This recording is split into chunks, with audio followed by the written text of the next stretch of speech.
छठी माई कर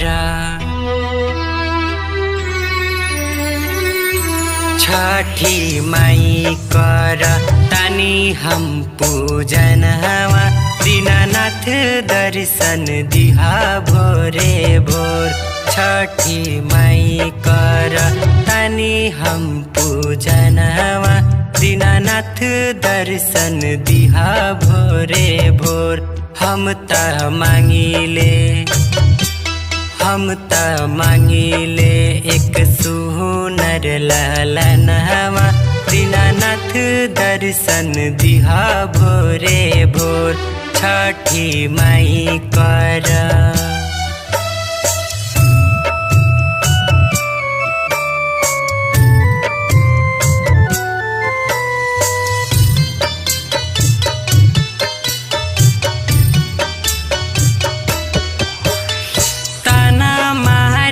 सासु माई ताना मारे गौआ कैसे के जिही माई हो।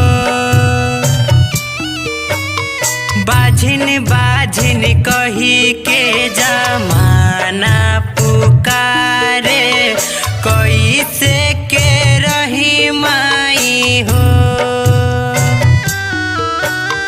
कैसे के रही माई हो। सहल सहात नइखे सहल सहात नइखे जाते बा कहनवा दीनानाथ दर्शन दिहा भोरे भोर।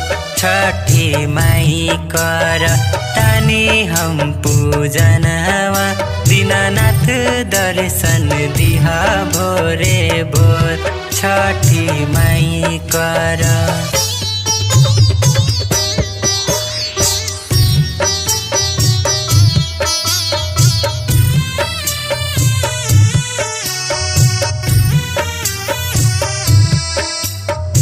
जोड़े जोड़े नारियल सुपावा चढ़ावनी सुनहली माई बिनती हमार। सैया दीपक अर्घ देता छठी मैया करह दीजिए निगिया उधार। करह दीजिए निगिया उधार। झर झर बहेला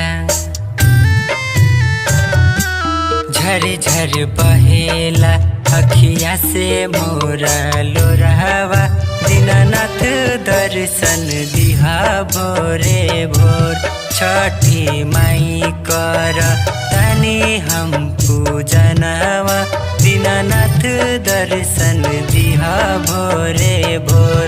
छठी माई कर तानी हम पूजनवा दीनानाथ दर्शन दिहा भोरे भोर। छठी माई कर छठी माई कर छठी माई कर।